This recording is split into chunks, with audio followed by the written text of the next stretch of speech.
turabasuje inshuti bakunze ibiganiro bya Radio Ijwi rya Amerika ivugira ku 104.3 FM by'umwihariko mwe bakunze b'ikiganiro Ejo mutegurirwa n'umuryango Ejo Yufeko wifashisha itangazamakuru ugamije kwimakaza umuco w'amahoro mu Rwanda no mu karere k'ibiyaga bigari. Nge mwumva kuri mikro nitwishimwe Honore, ariko sindi njyenyine, ndi kumwe na mugenzi wanjye Marie Claire Singizwe. Tubahaye ikaze mu kiganiro cya none, ikiganiro ngaruka kwezi kigaruka ku burenganzira bwa muntu, aho kuri iyi nshuro tuganira ku burenganzira ku mutungo. Ingingo ya 34 y'itegeko nshinga rya Repubulika y'u Rwanda ivuga ko umutungo w'umuntu ari ntavogerwa, ndetse n'ingingo ya 17 mu masezerano mpuzamahanga y'uburenganzira bwa muntu Rwanda rwashyizeho umukono mu 1948 ivuga ko umuntu wese afite uburenganzira ku mutungo bwite ntawe ukwiye kumwambura binyuranyije n'amategeko. Kuri uyu munsi turaganira kuri gahunda iherutse gutangazwa n'ubuyobozi bw'umujyi wa Kigali uvuga ko ugiye gutangira gufatira ibibanza bimaze imyaka igera kuri 3 bitabyazwa umusaruro ndetse n'inyubako zadindiye.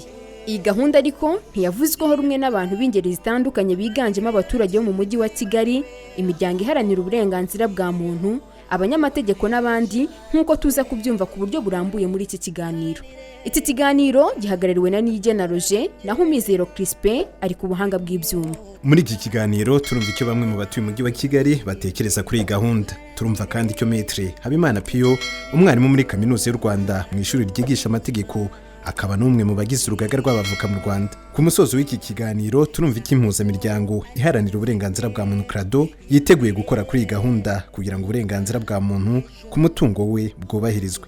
Mu kiganiro ubuyobozi bw'umujyi wa Kigali buherutse guha itangazamakuru kwa 11 Gushyingo uyu mwaka bwavuze ko bugiye gutangira gufatira ibibanza bimaze igihe bidakoreshwa ndetse n'inyubako zadindiye mu rwego rwo kunoza isuku y'umujyi no gushyira mu bikorwa ibiteganywa n'ingingo ya 58 y'itegeko rigenga ubutaka. Ivuga ko ubutaka bushobora kwamburwa nyirabwo ari uburi mu mbago z'umujyi kandi bukaba bumaze imyaka igera kuri 3 ikurikiranye budakoreshwa. Ku nzu zadindiye itegeko rivuga ko iyi imaze imyaka igera kuri 2 itubakwa kandi na nyirayo atagaragara ifatwa nkaho yayitaye. Umuyobozi wungirije w'umujyi wa Kigali ushinzwe imiturire n'ibikorwa remezo Dr Nsabimana Ernest avuga ko ibi bigiye gutangira kubahirizwa mu rwego rwo kugira umujyi ukeye kandi iki cyemezo kitareba umuturage gusa ko ahubwo kinareba ibibanza bya leta biherereye aho iri tegeko rireba. Uyu muyobozi akomeza avuga ko ibibanza bidakoreshwa ndetse n'inyubako zadindiye usanga byarahindutse indiri y'ibisambu.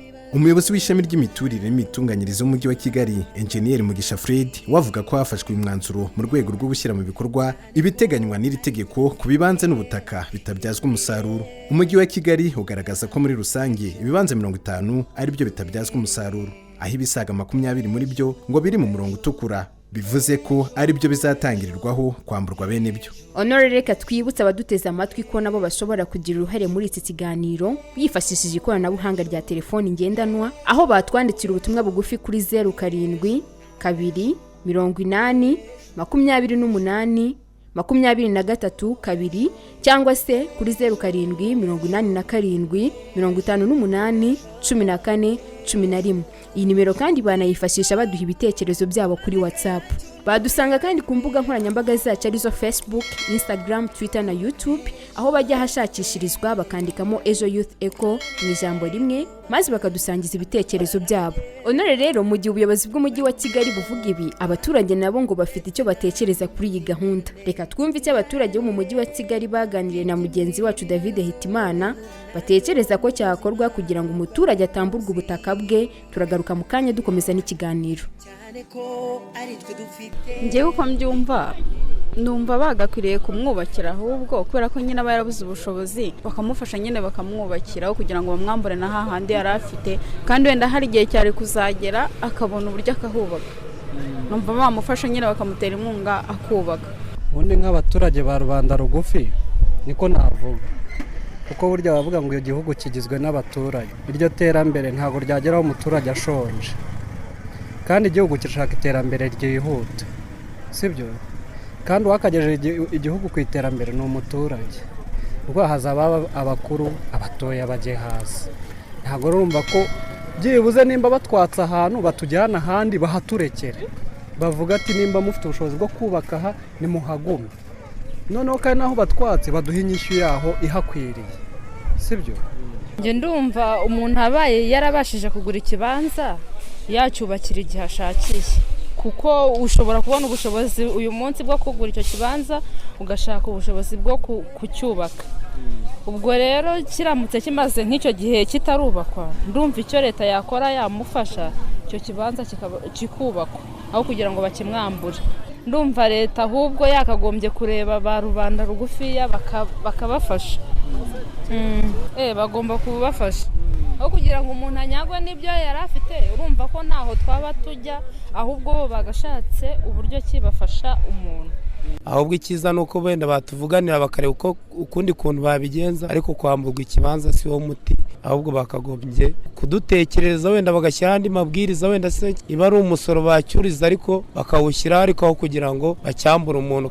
None gufata bakabyaka umuntu nta kintu baba bamukoreye, kuko baba yananiwe kucyubaka. Niba yamuvana se azaba hati nta bundi buzima waba umuhaye, ahubwo byakabaye kuba wabasha kumufasha ukamenya uburyo abayeho, ukamenya impamvu yatumye atabasha kucyubaka, ukaba wamufasha akacyubaka ahubwo akacyuzuza bikaba aho ngaho. Ahubwo yashyiraho imisoro umuntu akaba yabasha gusora aho hantu. Ariko nanone ndetse n'umwambura nimba ubu none ahangaha babashije kumwambura icyo kibanza yari afite, kandi n'ubundi mu buzima yarabayeho ari ikibazo, azaba hate kandi icyo kibanza yari afite yashingiyeho. Ubu none ahangaha azabasha kuba abayeho hate.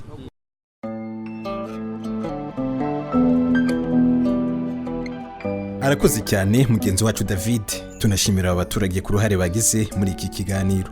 Saba abaturage gusa bagaragaza kutanyurwa n'iri tegeko, kuko n'umwarimu muri kaminuza y'u Rwanda akaba n'inzobere mu by'amategeko Maître Habimana Pio avuga ko hari uburyo amategeko yuzuzanya n'izindi nzego ku buryo batacicika ibishobora kubangamira itegeko rihatsa ayandi ari ryo tegeko nshinga. Ari naho ahera asaba inzego bireba kujya zita cyane ku kumva ibitekerezo by'abaturage aho gusa n'ababibatura hejuru ibishobora kubagora. Reka tumwumve, turagaruka mu kanya. Kubera ko itegeko nshinga niyo tegeko riruta andi mategeko ariyo yose. N'itegeko rinyuranyije n'itegeko nshinga nta gaciro riba rifite. Ingingo n'iyi agaca kanaka kanyuranyije n'itegeko nshinga mu ngingo n'iyi biba bigomba kuba presi, ntabwo bitwara gutyo mu Kigali. Byumvikane ko ntabwo ari amarangamutima ye ashingiraho ngo avuge ngo iri tegeko ndabona ritari ryiza, oya, ahubwo no kuvuga ngo iri tegeko rinyuranyije n'itegeko nshinga. Ni nacyo urukiko rusuzuma. Ariko mu busanzwe mu rwego rw'imitegekere y'igihugu habamwo inzego eshatu zitandukanye. Habamwo urwego nyubahirizategeko, urwego nshingaamategeko n'urwego rw'ubucamanza. Itegeko nshinga ryacu rivuga ko izo nzego ko zitandukanye ariko nanone ko zuzuzanya. Kuvuga ko zuzuzanya no kuvuga ngo ntabwo rumwe rukora ku buryo butandukanye n'urundi. Iyo rumwe hari utandukiriye urundi rushobora kuba rwarugarura ku murongo. So ni muri urwego rero no mu mategeko yacu y'u Rwanda hateganyijwe ko mu gihe inteko ishinga amategeko yabashyizeho itegeko, ariko umuntu wese ubifitemo inyungu akabona ko iryo tegeko swati itegeko ingingo yayo cyangwa se n'agace k'ingingo rishobora kuba hari icyo ribangamiyeho andi mategeko, ashobora kuba yabiregera. Ariko icyo nasaba by'umwihariko nuko iyo etape, iyo step yo kumva ibitekerezo by'abantu yazagihabwa agaciro gakomeye cyane. Ahubwo nge nk'umunyamategeko navuga ngo ese koko iriya misoro inyuranyije n'itegeko nshinga, ari nacyo cyarezwe, ari nacyo cyasuzumwe n'urukiko. Nge nk'umunyamategeko rero hari uko urukiko rwabibonye, ingingo rwemeye ko zitanyuranyije n'itegeko nshinga n'ingingo rwabonye ko inyuranyije n'itegeko nshinga. Nge nk'umunyamategeko urubanza rwaciwe ku rwego rwa nyuma. Ku rwego rwa nyuma no kuvuga ngo inzira zose zaba izo kujurira zaba izo kugira gute zose zubahirijwe, urwo rubanza ruba ari rwiza kuko ruba rugomba gushyirwa mu bikorwa. Kuba urukiko rwarafaye iki cyemezo, ubwo nemeranya n'icyemezo cyafashwe n'urukiko. Ni ukuba izo ngingo zaregewe hari zagiye zivaho koko. Ku impungenge ziyo ziho umuntu aravuga ati ese niba itegeko rivuga ko ubutaka butubatse busora umusoro bukubye kabiri, hongeraho 100%, ati zuriya muntu ntazabura umusoro. Ntabwo mpamya ko leta ishobora gufata icyemezo igambiriye kurenganya abaturage. Mu itegeko ubutaka ni umurage rusange w'Abanyarwanda. Turiho uyu munsi tubifiteho uburenganzira, ariko n'abazadukomokaho ejo babufiteho uburenganzira. Niyo mpamvu habaho amategeko agenga ngo ubutaka bukoreshwe mu by'ubu n'ubu, nuko hari n'igihe rimwe na rimwe bishobora gufatwa nk'akarengane kubera ko bitasobanuwe bihagije. Ugasanga wenda icyemezo kiraje cyituye ku muntu, ariko ku buryo abayasobanuriwe ashobora kuba yabyumva. turamushimiye cyane Maitre Pio Habimana. Niba ari bwo ugifungura inyakiramajwi yawe, reka nkubwire ko itari ikiganiro ejo mutegurirwa n'umuryango Ejo Youth Echo wifashisha itangazamakuru ugamije kwimakaza umuco w'amahoro mu Rwanda no mu karere k'ibiyaga bigari. Turi mu kiganiro ngaruka kwezi ku burenganzira bwa muntu, tukaba turi kuganira ku burenganzira ku mutungo by'umwihariko ubutaka. Iki kiganiro uri kugikurikira kuri Radio Ijwi ry'Amerika ivugira ku murongo w'104.3 FM. Turagaruka mu kanya twakira mugenzi wacu Christelle W'icyeza atugezeho bimwe mu bitekerezo bimaze kumugeraho ku ngingo turi kuganira. Turagaruka mu kanya. Christelle tugwaye ikaze. Murakoze kumikaze rero mwe mudukurikiye kuri insanganyamatsiko. Hari abakunzi b'ikiganiro bamaze kugira icyo babivugaho banyuze kuri nimero ya WhatsApp y'Ikiganiro Ejo ariyo 0785854141. Twihuse Ezekiel uherereye mu karere ka Rusizi aravuga ko abona ari akarengane gakabije cyane kuba umuntu yakwamburwa ikibanza mu gihe afite impamvu runaka zatuma atacyubaka cyangwa ngo arangize inyubako. Naho Uwiringiyimana Jean Claude uherereye mu karere ka Muhanga aravuga ko kuri iyo nsanganyamatsiko umuntu yubatse inzu ikamunanira atayamburwa, atahubwo yafashwa akagirwa inama y'uburyo yakwegera amabanki akamufasha akabona inguzanyo akayubaka akayuzuza. Ati nuko nabyumvaga. Kabera Emmanuel aravuga ko insanganyamatsiko ari nziza cyane, atari ko bibaye byiza leta yasobanura neza iby'iyo ngingo ya 34 ivuga ko umutungo w'umuntu ari ntavogerwa. Urakoze cyane Christelle, genda usome ku mazi. Turasubira mu kanya utugezeho ibitekerezo byatanzwe n'abakunzi bacu mu kiganiro cy'ubushize cyagarukaga ku burenganzira bwo guhitamo uwo muzabana. Kirere rero reka nino dukomereze mu mpuzamiryango iharanira uburenganzira bwa muntu CLADHO ivuga ko yiteguye kuregera urukiko kuko isanga iyi gahunda inyuranyije n'amahame agenga uburenganzira bwa muntu kandi ikaba inanyuranya n'itegeko nshinga rya Repubulika y'u Rwanda rivuga ku mutungo wa muntu. Ni mu kiganiro kigufi wagiranye n'umuhuzabikorwa w'impuzamiryango Evariste Murwanashyaka. Reka tucyumve, turagaruka mu kanya. Bwana Evariste Murwanashyaka, tubahaye ikaze mu kiganiro Ejo, ikiganiro ngaruka kwezi kivuga ku burenganzira bwa muntu, aho kuri iyi nshuro turi kuganira ku burenganzira ku mutungo, kuri bwa burenganzira bw'umuturage ku mutungo we. Umujyi wa Kigali uherutse gutangaza ko ugiye gutangira kwambura ubutaka, kwambura imitungo imaze igihe kigera ku myaka 3 idakoreshwa na ba nyirayo ikayibaye ubutaka bwite bwa leta. Mwebwe iki ngiki murakivuga heke? Murakoze. Mu by'ukuri natwe ibyo twarabyumvishe, ariko twebwe icyo tukivugaho nuko binyuranyije n'amahame y'uburenganzira bwa muntu ndetse bikanyuranya n'amategeko menshi, yaba itegeko nshinga rivuga ko umutungo w'umuntu utagomba kuvogerwa ndetse n'itegeko ubwaryo rigenga ubutaka. Umujyi wa Kigali wenda wo mu kubivuga urugushingira ku biri mu itegeko, ariko naho ugashingira ku itegeko naryo ririmo ibibazo. Ubwo rero ikintu numva twebwe mbere na mbere nk'abantu uburenganzira bwa muntu binyuranyije n'uburenganzira bwa muntu, buriya no mu mahame mpuzamahanga y'uburenganzira bwa muntu ntabwo byemeye ko umuntu umutungo uvogerwa. Kuba ibyo byose rero binyuranya binavuguruzanya, umujyi wa Kigali twumva wari ukwiye kwitonda ku mbere yuko ufata iki cyemezo, abantu bakabanza bakaganira kuri izo ngingo z'amategeko cyangwa abaturage bakabanza bakabisobanukirwa bakazumva. Ese mwebwe nk'impuzamiryango iharanira uburenganzira bwa muntu mwiteguye gukora iki mu gihe umujyi wa Kigali waba utangiye gushyira mu bikorwa ibyo urimo uvuga? Mbere na mbere ikintu tugiye gukora, mbere na mbere tugiye kubanza dusesengura ino tegeko neza rigenga ubutaka, noneho turihuze n'iby'itegeko nshinga rivuga, noneho tube twatanga inama y'ibigomba gukorwa, yaba umujyi wa Kigali, yaba kuba twanaregera urukiko ko zinangingo zivanwa muri iriya tegeko kuko zihabanye n'itegeko nshinga. Byose twareba icyo gukora, abanyamategeko bacu ubwo tuzicara turebe icyo gukora. Ikindi cya kabiri nuko nanone nk'uko ririya tegeko navuze ryo muri 2013 ribivuga, ririya tegeko rigenga ubutaka havugamo yuko igihe umuntu afite impamvu zumvikana atamburwa ubutaka bwiwe, nabwo byarebwa kuko hari ikintu cy'ingenzi kiriho, nuvuga ngo bano bantu ntago harimo abatarubatse cyangwa badakoresha ibyo bibanza byabo kubera yuko igishushanyo mbonera cy'umujyi wa Kigali cyo kubanza kwemezwa, none abantu bakamenya ngo hano hateganyirijwe iki kugira ngo batazubaka, bamara kubaka imitungo yabo bakaza bakabasenyera kubera yuko batakurikije igishushanyo mbonera cy'umujyi wa Kigali. Kandi tukumva yuko twaganira n'umujyi wa Kigali tukareba niba iyo myaka 3 bavuga nubwo wenda ari mu itegeko yabarwa hashingiye igihe igishushanyo mbonera cyemerejwe. Niba igishushanyo mbonera kitaremerezwa cyangwa kiri kuvugururwa, ntago wakwaka abantu imitungo ngo bayikoresheje kandi batazi mu by'ukuri icyo bagomba kuyikoresha. Ubwo hariho ibintu bibiri, hariho kuganira n'umujyi wa Kigali tugatanga inama z'icyakorwa, cyangwa se tukaba twasesengura itegeko tukariregera mu rukiko. Turagana ku musozo w'ikiganiro twagiranaga. Ndagira ngo mugire icyo mwizeza umuturage uteze ikiganiro Ejo amatwi muri aka kanya. icyo tubijeje nuko iteka duranira ku burenganzira bwa muntu bwubahirizwa, ntitwatezuka gukora ubuvugizi ku bibazo bafite. Tugiye kubakorera ubuvugizi, tugiye gusesengura itegeko turebe niba twariregera mu rukiko ko izo ngingo zavanwaho, kandi dukore n'ubuvugizi mu mujyi wa Kigali ko bigomba gukorwa byubahirije uburenganzira bwa muntu kandi byubahirije ibikubiye mu itegeko nshinga ndetse no muri iryo tegeko navuze rifite ingingo ebyiri zivuguruzanya. Turabashimiye cyane. Murakoze cyane.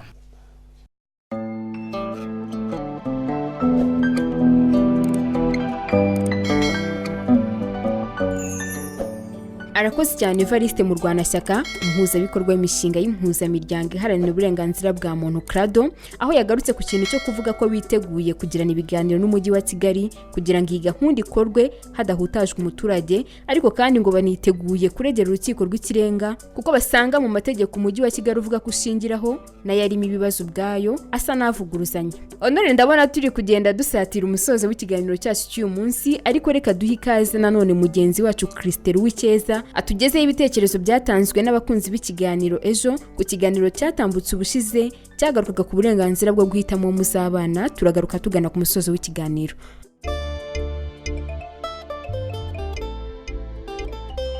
Nk'uko bisanzwe bakunzi b'ikiganiro ejo tubategurira ikiganiro ngaruka kwezi ku bijyanye n'uburenganzira bwa muntu. Cyagarukaga ku burenganzira bwo guhitamo uwo muzabana, aho twibazaga tutese mubona ari iki gitera imwe mu miryango guhitiramo abana babo abo bazashakana. Twihuse, Agnes uherereye Kimisagara avuga ko abana bafite uburenganzira bwo guhitamo uwo bazabana bifuza. Naho Ruberi uherereye mu karere ka Kamonyi avuga ko umuntu wese afite uburenganzira bwo guhitamo uwo bakundana. Dukomeza, niyo nkuru Patrick uherereye mu karere ka Muhanga yunze mu rya Ruberi aho avuga ko buri wese afite uburenganzira bwo guhitamo uwashaka.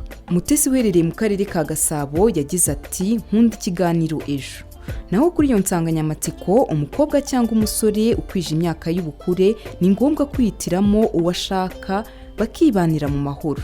Naho Ishteni uherereye mu karere ka Karongi yagize ati nta mubyeyi ukwiriye guhitiramo umwana we atamugishije inama. Naho Innocent uherereye mu murenge wa Kibagabaga aravuga ko ashima cyane ikiganiro ejo.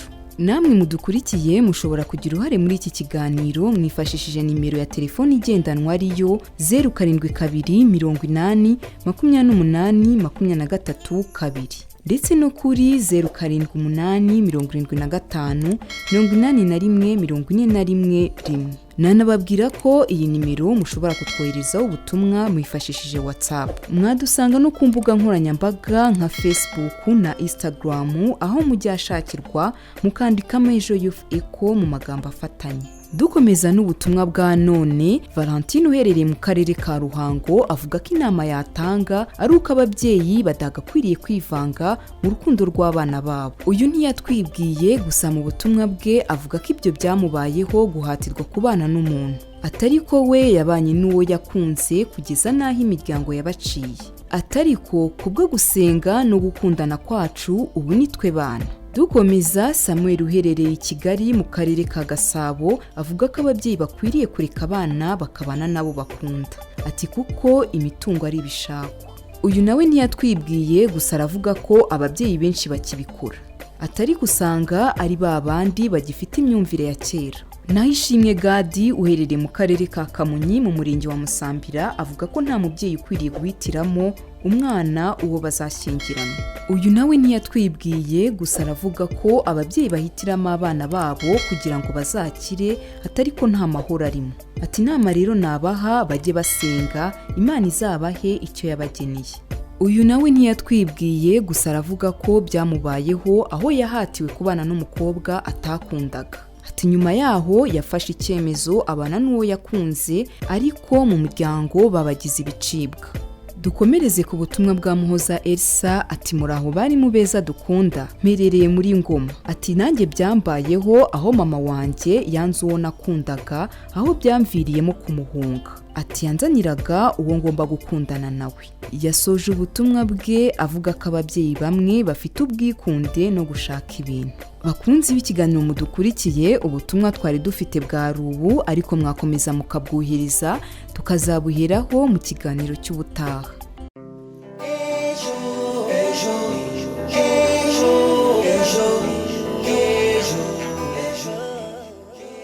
arakoze cyane Christella kutugezaho ibitekerezo by'abakunzi b'ikiganiro ejo. Nawe wifuza kuduha igitekerezo cyawe cyangwa inyunganizi watwandikira ubutumwa bugufi kuri 072 80 28 23 2 cyangwa se kuri 07 87 58 14 11. Iyi nimero kandi wanayifashisha uduha igitekerezo cyawe kuri WhatsApp. Mushobora kandi no kudusanga ku mbuga nkoranyambaga zacu arizo Facebook, Instagram, Twitter na YouTube, aho wajya hashakishirizwa maze ukandika ijambo Ejo Youth Echo bifatanye, ubundi ukaduha igitekerezo cyawe ku biganiro tubagezaho. Turagana ku musozi w'ikiganiro cy'uyu munsi, ariko mbere yuko dusohoka muri studio reka tubanze twibutse ko twaganiraga ku burenganzira bwa muntu ku mutungo we, twumva ibitekerezo by'abantu batandukanye ku bijyanye n'icyakorwa kugira ngo uburenganzira bw'umuturage ku mutungo we bwubahirizwe muri gahunda iherutse gutangazwa n'umujyi wa Kigali uvuga ko ugiye gutangira gufatira ibibanza n'inyubako zadindiye bimaze igihe kigera ku myaka 3 bitabyazwa umusaruro na ba nyirabyo mu rwego rwo kurushaho kunoza isuku mu mujyi wa Kigali. Mu kiganiro cya none twumvisemo icyo abaturage bifuza ko cyakorwa kugira ngo umuturage atakwa ubutaka bwe. Twumvise kandi icyo umunyamategeko Habimana Pio avuga kuri ingingo ndetse n'icyo impuzamiryango iharanira uburenganzira bwa muntu CLADHO ivuga ko yiteguye kuregera urukiko rw'ikirenga kuko isanga harimo kuvuguruzanya n'iki tegeko nshinga riteganya, kuko mu ngingo yaryo ya 34 rivuga ko umutungo w'umuntu ari ntavogererwa adakwiye kwamburwa mu buryo bunyuranyije n'itegeko. Nshuti bakunze b'ikiganiro ejo, turabashimiye cyane kuba mwabanye natwe muri iki kiganiro. Cyari gihagarariwe na Nigena Roger, Mizero Crispe yari kubanga bw'ibyuma, naho ngi wakibagijeho nitwa Ishimwe Honore mfatanyije na mugenzi wanjye Marie Claire Singizwe. Turabifuriza kugubwa neza no gukomeza kunogerwa na gahunda Radio Ijwi ry'Amerika yabateguriye. Ejo